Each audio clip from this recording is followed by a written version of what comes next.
The midnight visitor, what was living inside their home, will haunt you.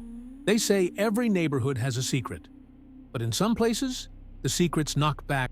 Daniel and Claire had just moved into their new home. A clean, quiet, suburban street that looked like the kind of place where nothing bad ever happens.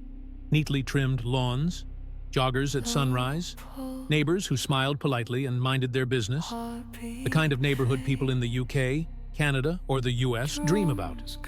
But on their very first week, something strange happened. At 2:15 a.m., someone knocked on their door. 3 slow knocks. Soft, but deliberate. Daniel checked the camera. No one was there. The next night at 2:15 a.m., the same knocking returned. Then the third and the fourth. Every night, same time. Same pattern. No one on camera. Claire grew uneasy. Daniel tried to stay rational. Maybe kids. Maybe a glitch. Maybe the sound was traveling from another house. But on the 5th night, the knocking changed. It was louder, heavier, urgent. Daniel opened the door. The street was empty, except for a single brown envelope on the welcome mat. Inside was a USB stick, a grainy photograph of a man they didn't know, and a handwritten note, "You're living in his house." The man in the photo was Michael Hartley, the previous owner. According to neighbors, Michael was a quiet professional who worked long hours and mostly kept to himself. One night, he simply disappeared. No struggle, no break-in, no belongings missing.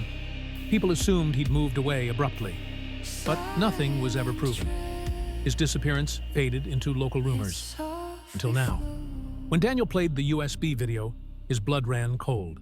It was footage from inside the house, recorded months before they moved in. It showed Michael sitting at the dining table, trembling, glancing repeatedly at the front door. At 2:15 a.m., he whispered, "He's back." Then the recording ended. Police reopened the case. They searched the neighborhood, interviewed residents, checked old records. Eventually, they found something everyone else had missed. Michael had filed several noise complaints before he vanished, all about knocking sounds at night. But none of the neighbors ever heard a thing. Investigators dug deeper into the property's background. When the house was first built, there were rumors of a break-in that went unreported. Someone had been secretly accessing the home through the crawl space, connecting several houses on the street. A crawl space that no one had sealed properly by the time police checked it. There were signs someone had been living inside it recently. Blankets, food wrappers, a phone with no SIM card, and a stack of old photographs, all taken from inside people's houses while they slept. One of the photos was of Daniel and Claire. Taken on their first night in the home, whoever had been inside was gone.